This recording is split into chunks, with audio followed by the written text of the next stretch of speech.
Alors, pour cette semaine en distanciel, avant de reprendre les cours la semaine prochaine, on va commencer à introduire ce qu'on va faire sur l'île des esclaves de Marivaux. On fera la semaine prochaine le commentaire, on travaillera sur le début de cette pièce, hein, sur la scène d'introduction de la pièce, la scène d'exposition. Et là, en vidéo et puis sous forme papier, que je vais joindre à ces deux vidéos sans doute, hein, pour faire l'ensemble de ce que je veux faire, je vais vous faire une introduction sur l'historique du théâtre, un peu comme on l'a fait en seconde, mais je vais passer rapidement sur le théâtre en général, et on va se concentrer sur la question de la comédie, et de la comédie avec Valet, en l'occurrence, hein. Le titre de la séquence sur l'île des esclaves, c'est une comédie des Lumières. Donc on va s'intéresser sur l'évolution de la comédie de Valet de l'Antiquité jusqu'au XVIIIe siècle. On va voir que ces comédies de Valet existent depuis l'Antiquité grecque et l'Antiquité latine à Rome. Et on verra ensuite que cette comédie de Valet, elle va atteindre presque son apogée au XVIIe chez Molière en France. Et puis elle va se poursuivre au XVIIIe siècle chez Beaumarchais et Marivaux. Et ce qui est intéressant comme évolution, si on pouvait avoir une problématique générale de cette introduction, c'est qu'on va voir qu'on va passer d'un valet qui est au départ un valet rusé qui se moque de ses maîtres. On va garder cette caractéristique-là, mais petit à petit, progressivement, jusqu'à Beaumarchais et Marivaux, pour la pièce qui nous intéresse en particulier, l'île des esclaves, le valet va prendre une dimension politique de plus en plus importante, dimension sociale et politique de contestation de l'ordre établi, notamment au XVIIIe siècle. Donc, on commence par une introduction. Alors, je rappelle dans cette introduction d'abord les origines du théâtre. On a vu ça l'an dernier, donc je vais faire ça assez rapidement. Le mot théâtre, je l'avais dit, vient du grec théatron, ça veut dire le lieu où l'on regarde. Autrement dit, le théâtre, dans le théâtre grec, ce sont les gradins, c'est là où se trouvent les spectateurs qui observent un spectacle, une cérémonie. Cérémonie parce que le théâtre, comme vous le savez, le théâtre chez les Grecs a une origine essentiellement religieuse, hein. Le théâtre, c'était au départ ce qu'on appelait des dithyrambes, hein, des hymnes religieux qu'on chantait à la gloire de Dionysos d'abord, le dieu du vin, de l'ivresse, de la fête. Et progressivement, on a développé ces dithyrambes, ces chants en l'honneur d'autres dieux ou en l'honneur de héros grecs dans telle ou telle cité grecque. Progressivement, vous le savez, le théâtre va prendre la forme, une forme plus classique jusqu'au IVe siècle avant notre ère, pour devenir progressivement soit des tragédies, soit des comédies, qui sont les deux grands genres inventés par les Grecs et qui nous sont restés. Je passe rapidement sur la tragédie, hein. Tragoïdos, oïdos c'est le chant, euh, tragédie, tragoïdos, ça veut dire le chant du bouc, hein, donc toujours en l'honneur du bouc, du satyre, du personnage de Dionysos ou du dieu Dionysos. Euh, on va passer rapidement à la comédie qui va nous intéresser. Alors, le mot comédie vient du grec komos, donc c'est komos oïdos, ça veut dire cette fois-ci le chant en l'honneur de Dionysos, ou c'est le chant d'un groupe d'hommes qui fêtent Dionysos, qui se font des blagues, qui défilent.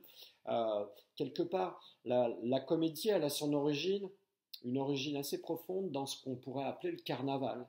C'est-à-dire que c'est une forme de défilé festif dans lequel on boit, on rit, et la comédie, elle a à voir avec ça, avec cette origine-là. Je vous mets une vidéo sur le document papier où on voit un carnaval dans le film Molière d'Ariane Mouchkine, en l'occurrence. Donc, la comédie, c'est le chant de l'ivresse, c'est le chant de la fête.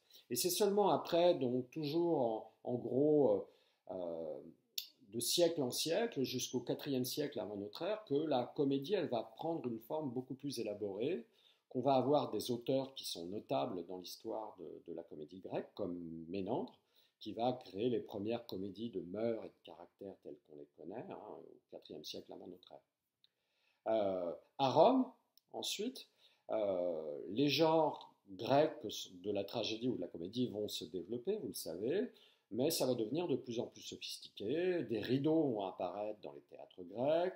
On va utiliser des décors, des machines pour simuler des effets. Et alors, dans le domaine de la comédie, on va créer un type de comédie qui va nous intéresser, qu'on appelle l'atellane, en latin, qui est la farce, en gros, comme genre de théâtre en français. Euh, c'est une comédie un peu grossière qu'on joue avec des masques, hein. Je vous ai mis un masque grec d'ailleurs dans le document papier. On joue masqué. C'est peut-être un peu l'origine de la commedia dell'arte, la tellane, hein, cette farce romaine.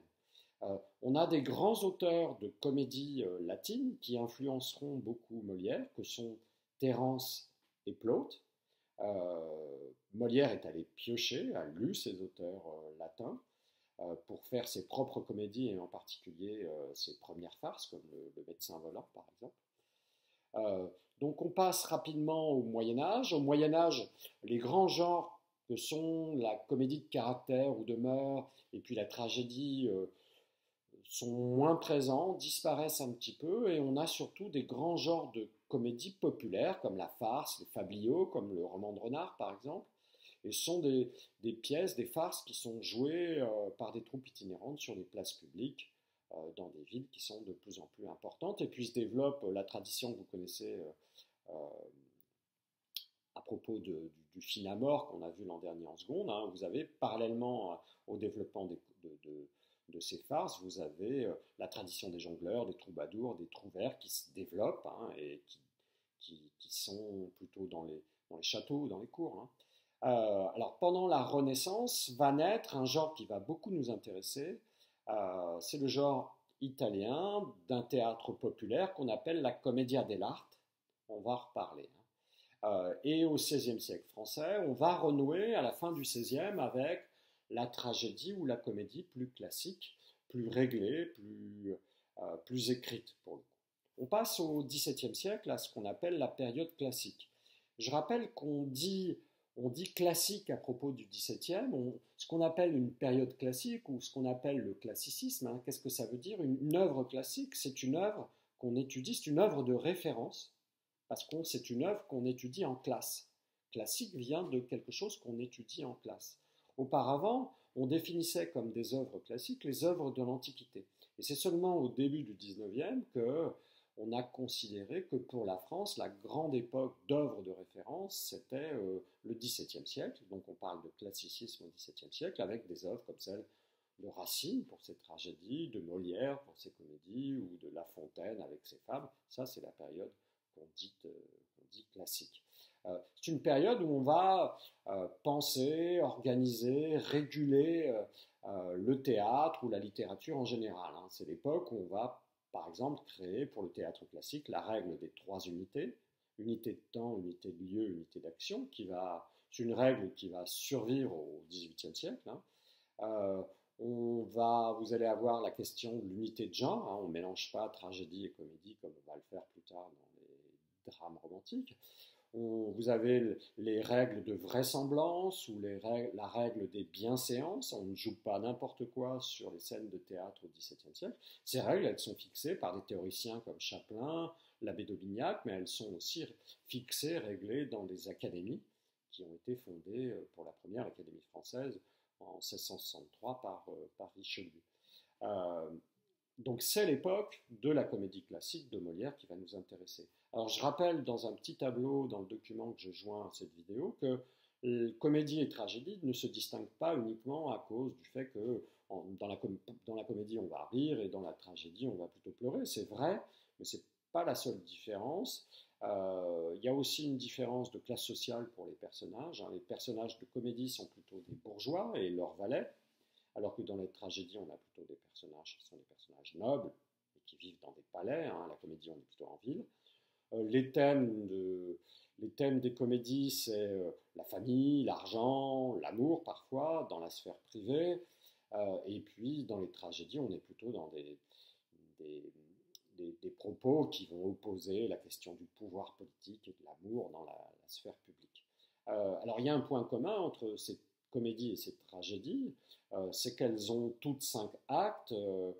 Alors, la différence, c'est que les tragédies sont plutôt en vers, Les comédies peuvent être en vers, c'est le cas du Tartuffe de Molière, ou elles peuvent être en prose, ça dépend, comme Don Juan par exemple. Et évidemment, on a un registre comique dans la comédie et une fin heureuse en règle générale, alors qu'on va avoir un dénouement tragique pour les tragédies. Alors je termine sur l'auteur important du XVIIe qui est Molière. Hein. Il écrit la plupart de ses grandes comédies entre 1650 et 1673, donc dans la deuxième partie du XVIIe siècle. Il va d'abord s'inspirer des farces de l'Antiquité, de Plaute et de Terence. Des farces de Molière, ce sont des petites pièces en règle générale, plus légères. Le médecin volant, par exemple, hein, ou une pièce encore plus connue, hein, qui est les Fourberies de Scapin, qui nous intéresse parce que dans les Fourberies de Scapin, on a un valet, Scapin. Ce nom de Scapin vient du théâtre italien, de la Commedia dell'arte, donc c'est assez intéressant. C'est un valet qui se joue de ses maîtres, qui les trompe, qui est très bavard, et donc on va retrouver ce personnage sur la question de la comédie de valet. Et il invente ensuite, après ces farces, une comédie beaucoup plus élaborée de caractère, avec l'avare ou l'école des femmes. La comédie de caractère, elle repose sur un caractère très prononcé d'un personnage dont on se moque en règle générale, l'avare par exemple, ou le vieux jaloux dans l'école des femmes. Et puis il développe aussi la comédie de mœurs, telle qu'on l'avait aussi déjà dans l'Antiquité latine, avec le misanthrope par exemple, ou Tartuffe. Tartuffe, c'est à la fois une comédie de caractère avec ses personnages, mais aussi une comédie de mœurs parce qu'on se moque d'un sujet d'actualité au XVIIe siècle, à savoir les dévots ou les faux dévots, ces faux religieux au XVIIe siècle.